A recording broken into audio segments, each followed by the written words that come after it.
So, hello and welcome back to the channel. So this is going to be a new series, hopefully I'll keep it going. It is going to be called 5 on a Friday. Friday! So, first on 5 on a Friday, I'm going to go over my 5 favourite new metal bands and my favourite album by each band. So, new metal is a genre where they included elements of rap, rock, grunge, and it was very popular like late 90s, early 2000s. So these are the 5 bands that I really like, I still listen to today, every now and again, but from that genre. Okay, on with the show. So the first band is going to be Korn. Most people know who Korn are.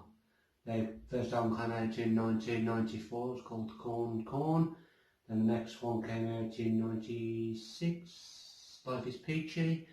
And then it was their third album, Follow the Leader. That is my favourite album by the band. I first heard a Korn track. I didn't like the first 2 albums when I was at school, but the first Korn track I really liked, I heard off a CD that I got with a magazine. I bought the Kerrang magazine, first time I ever bought Kerrang. It had a CD with it and it was Best of 1998.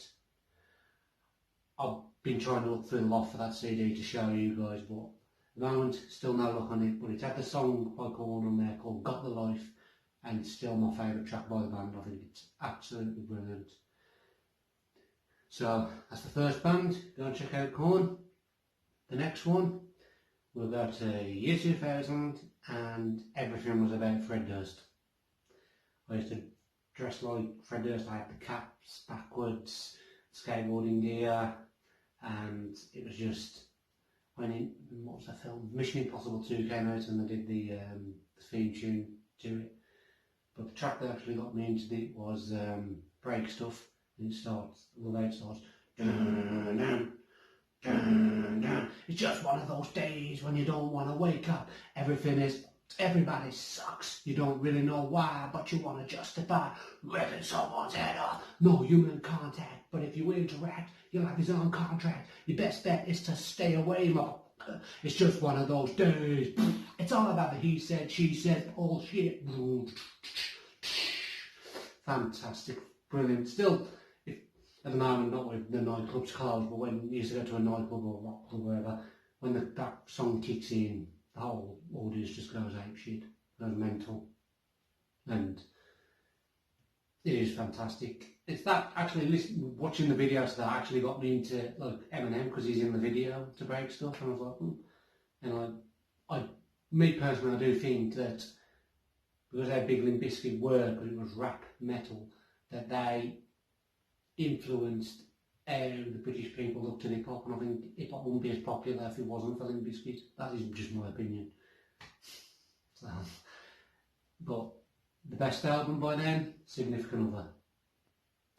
It's got that on, Break Stuff, and Together Now. What else is on there? You know, I can't quite remember, but it is just a fantastic album. Some of the lyrics are a bit cringy, but still. Nookie. It's a great tune as well, that's on there.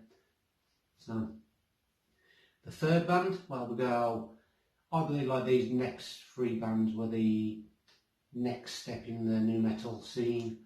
And first one would be Papa Roach. And when I first heard Last Resort, it was just, what is that?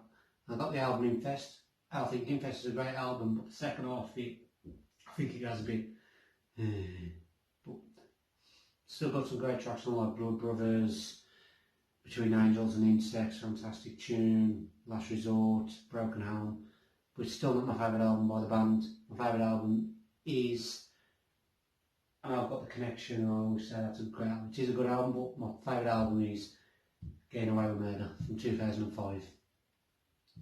Fantastic, go and have a listen to it. It's where they dropped off the popularity chart, but I think it's better work, better material, better songwriting, just top notch. My mate Scott really agrees with me. because he loves the album too. Next one, band number 4 on the favourite new metal bands is Incubus. They're one band that when you see them live, they are, I believe, that much better live than they are on album. And his vocals, Brandon Boyd.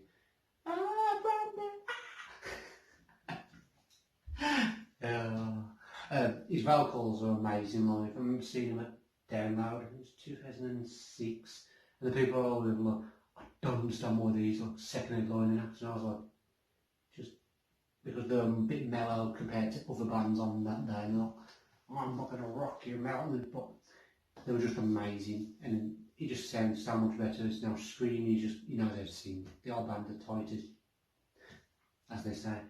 But the album that got me into them, my favourite album by the band is Morning View. And it's got like tracks like Wish You Were Here, Nice to Know You, Just a Phase, Are You In? The whole album is just top notch. Okay, number 1. This band came out late 90s, but their debut album came in the year 2000. The singer committed suicide in 2017. It's none other than Linkin Park. And when you first heard Hybrid Theory, it was just like something different. It was just like, there's Bizkit rapping about like sex and all this, and the lyrics were a bit corny, but when Mike Shinoda and Chester Bennington did their thing, it was just absolutely fantastic. Every track on Hybrid Theory, from start to finish, is just fantastic, brilliant, amazing. I've got the 20th anniversary edition, I will show it, which is just absolutely amazing album. Like I say, Paper Cut, One Step Closer, With You, One Step Forward, Crawling, Runaway, By Myself, In the End, A Place for My Head, Forgotten, Cure for an Itch, and Pushing Me Away. Absolutely, every track, amazing, beautiful, brilliant. So that is my first 5 on a Friday. Not sure what I'm going to do for next Friday, but I will let you know. Thanks for watching. Like and subscribe. Should have said that at the beginning. As I always say, stay precious.